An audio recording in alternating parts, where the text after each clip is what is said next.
Gikalipay ni Mayor Lorely Pacquiao nga ang dakbayan sa General Santos hinay-hinay nang ginabisita sa mga langyaw. Sumala sa mayor kini usa ka positibong lakang nga nagpakita nga andam ang Jensan nga musanong ug mopalapad sa diplomatic relations sa international stage. Kay namduman nga niadtong Biyernes, Setyembre 27, 35 ka foreign ambassadors uban sa ilang spouses o asawa ang mibisita sa Jensan. Lakip sa gipakita kanila mawang atong kultura, turismo, negosyo ug investment opportunities. Ang maong kalihukan gitawag nga Minda Familiarization Tour o FAM Tour nga gi-organize sa Department of Foreign Affairs kon DFA uban sa Mindanao Development Authority kon Minda. Tumong niini nga mas mapukaw ang interes sa turismo, negosyo ug pagpamuhunan sa dakbayan. No, super happy kaayo ta, no, kay nakita nato nga ang atong syudad ginadagsa na gyud, no, ug gisaligan na gyud og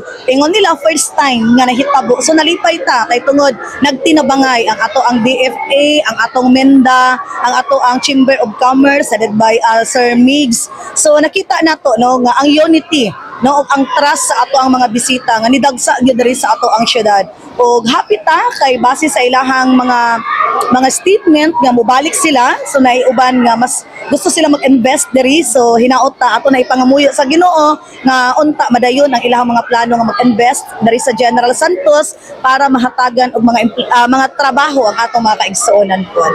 Sa among pakikinabi, gibutyag ni Mayor Pacquiao nga iyang nakita ang pagsalig og panaghiusa sa mga ambasadors. Gidugang paniini nga nalipay siya sa ilang mga pamahayag nga gusto silang mubalik sa Jensan ug ang pipila kanila nagpakita na og interes nga mag-invest sa dakbayan. Matud pa sa Mayor, kini usa ka maayong timaan alang sa dugang nga oportunidad sa trabaho ug kalambuan para sa katawan sa General Santos. Kana ang report gikan sa Patrol. Kini si Bombo Laika Dapar para sa the #1 and most trusted radio network in the country, Bombo Radio Philippines. Basta Radyo, Bombo!